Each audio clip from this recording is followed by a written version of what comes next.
Hi, I'm Bill. Welcome back to Motorcycle Parts Warehouse. Today we're going to show you how to fit the Michelin tyre pressure monitoring system. Okay, so let's get straight down to the unboxing. This is how it comes in the packaging. Got a nice clear display so you can see how things are, but let's get it out. Let's put that over there. Okay, so there's the instructions. Hopefully we won't need those too much. So first up, we've got the display, which will mount on the handlebars. Then we've got the two sensors, the front one with an F on it, and obviously the rear one with an R on it, and the two lock nuts that keep them in place. You've got the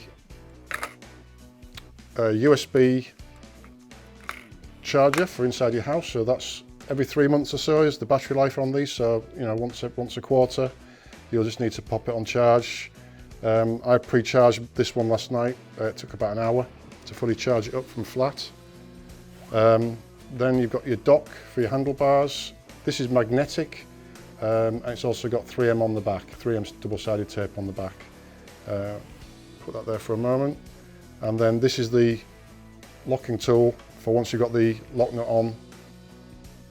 A little tip with these, when you first initially install these, you need to make sure your tyre pressures are where you want them to be. So if your rear is 42 and your front is 36, you need to make sure they're already preset to those pressures.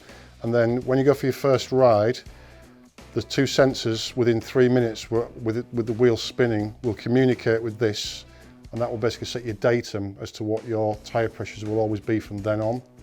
And then if your pressures go low, it's got somewhere to work from to give you the low pressure warning.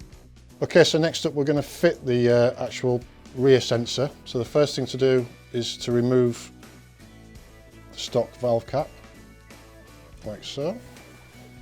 Put that there. Next job is to install the lock nut. So we'll put that there for now. Then we get the rear sensor. Screw that on, nice and tight. And then take the lock nut and the lock nut tool, and just give that a good little nip. There we go, and that's it. That'll be very hard for someone to just come along and take it from your bike. And that's it, as easy as that to install. Right, okay, so now we're going to fit the front sensor. So the first job is to just undo the valve cap, like so. Won't be needing that anymore. Next job is the lock nut, which is a bit tricky from this angle. There we go. It's the lock nut on, and then the front tyre valve, the one with the F on it.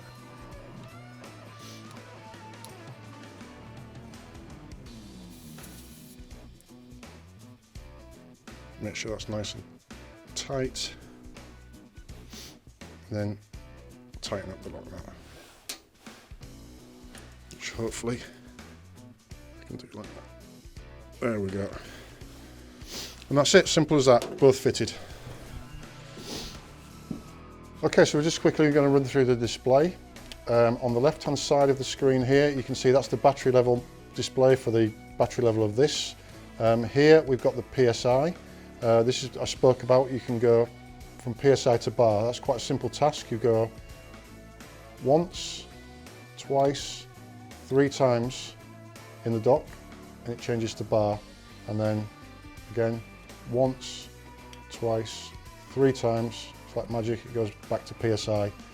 The display will give you a line at the top, and then the number of the front sensor, and it'll give you a line at the bottom, and a number which is the pressure on the rear sensor.